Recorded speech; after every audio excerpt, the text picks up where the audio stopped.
Hey there, space enthusiasts! Welcome back to the channel. If you're new here, make sure to hit that subscribe button and ring the bell to join our ever-growing community of curious minds exploring the universe. In our last video, we took a deep dive into what life might be like if wildlife could live on Neptune. But today, we're moving a little closer to home.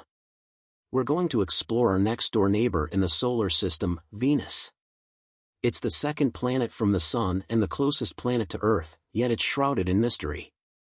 How can something so near be so unknown? Let's dive in and find out. Venus is often called Earth's twin because of its similar size and composition, but that's where the similarities end. Venus is around 41 million kilometers, or about 25 million miles, from Earth at its closest approach. It's covered in a thick atmosphere composed mostly of carbon dioxide, with clouds of sulfuric acid, making it one of the most inhospitable places in our solar system. This dense atmosphere creates a runaway greenhouse effect, trapping heat and pushing surface temperatures to a sweltering 475 degrees Celsius or 900 degrees Fahrenheit. Not to mention the atmospheric pressure on Venus is 92 times greater than Earth's.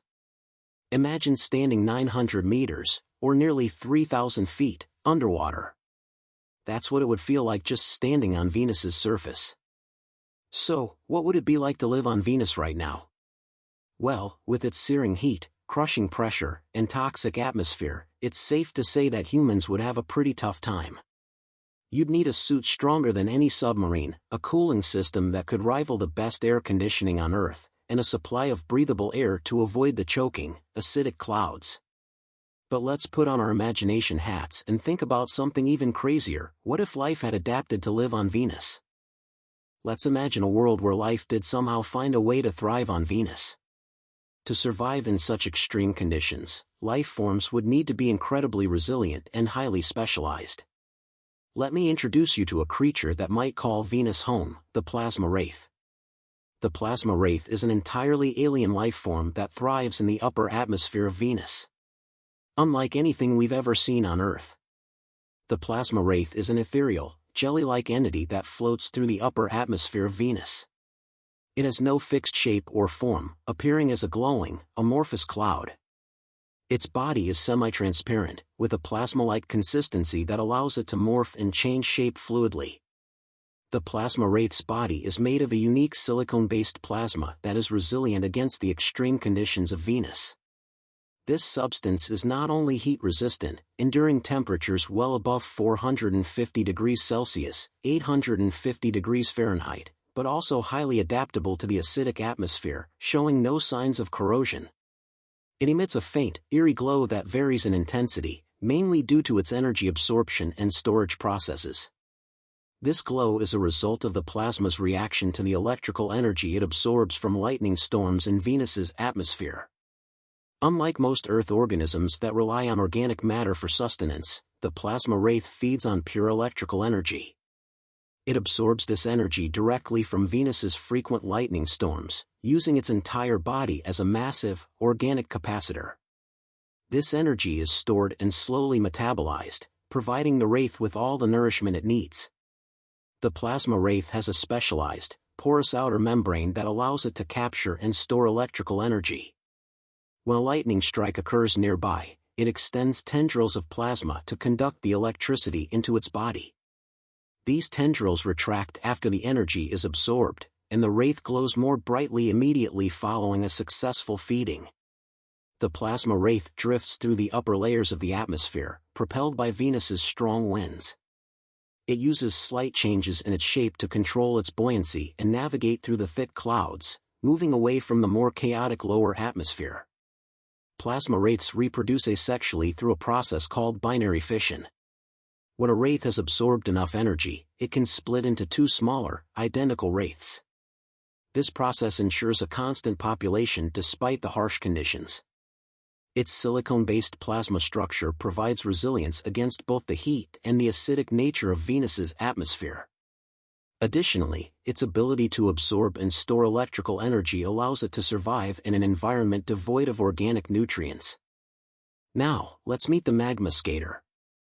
The Magma Skater resembles a small, six-legged arthropod, roughly the size of a house cat.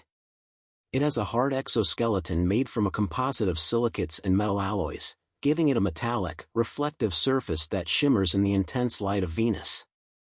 The Magma Skater's shell is not only durable but also highly resistant to extreme heat. This shell acts as insulation, reflecting the intense thermal radiation from Venus's surface and protecting the creature's internal organs from heat damage.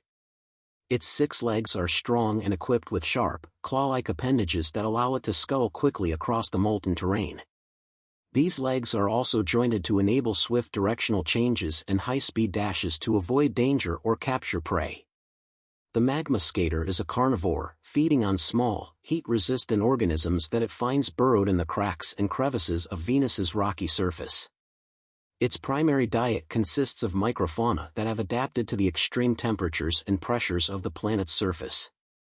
It uses its sharp, diamond-tipped mandibles to dig through the rocks and soil, extracting these small creatures.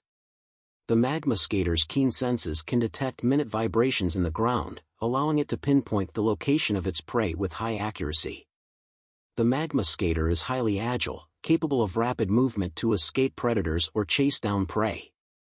It uses its powerful legs to traverse the uneven, rocky surface of Venus, even navigating around molten lava flows. Magma Skaters reproduce sexually. They lay clusters of eggs in the cracks and crevices of the planet's surface, which hatch into small larvae that are immediately capable of surviving in the harsh environment. The Magma Skater's reflective exoskeleton is its primary adaptation, providing protection from both the extreme heat and the high atmospheric pressure. Its diamond-tipped mandibles are another adaptation, allowing it to break through tough rock and access hidden prey.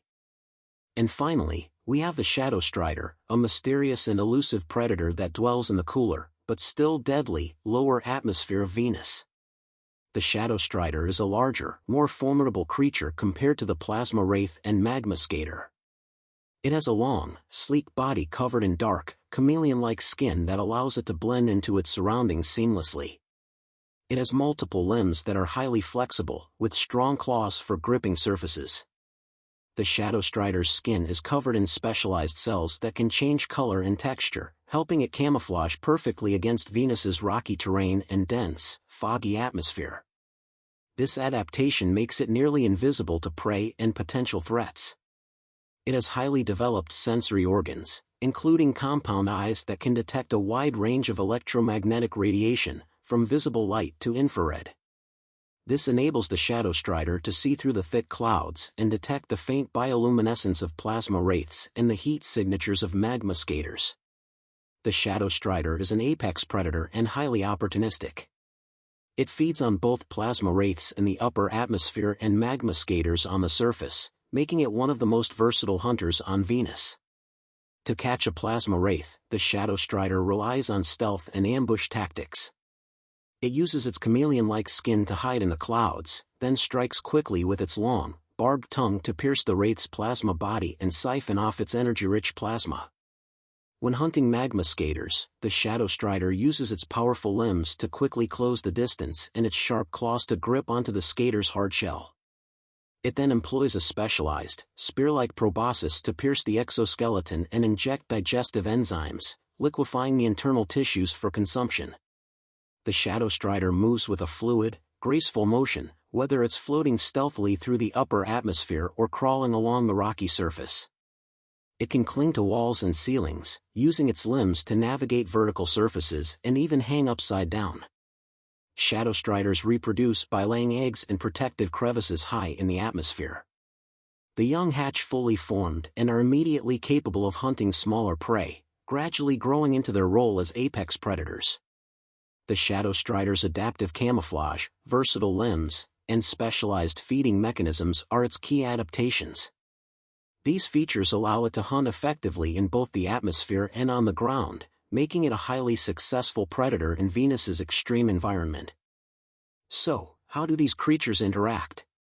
The Shadow Strider is the top predator, feeding on both the Plasma Wraiths and the Magma Skaters. The Plasma Wraiths generally avoid descending too low in the atmosphere to minimize encounters with the Shadow Strider, while the Magma Skaters have developed quick reflexes and agile movements to evade capture. The Plasma Wraiths absorb energy from lightning storms, which indirectly supports the ecosystem by providing a source of sustenance for the Shadow Strider. The Magma Skaters, feeding on microfauna, also form a vital part of the food web, bridging the gap between the atmospheric and surface environments. The existence of these three creatures demonstrates a complex, interconnected ecosystem that has adapted to survive in one of the most hostile environments in our solar system. The constant struggle for survival among them highlights the adaptability and resilience of life, no matter how alien or extreme the conditions may be.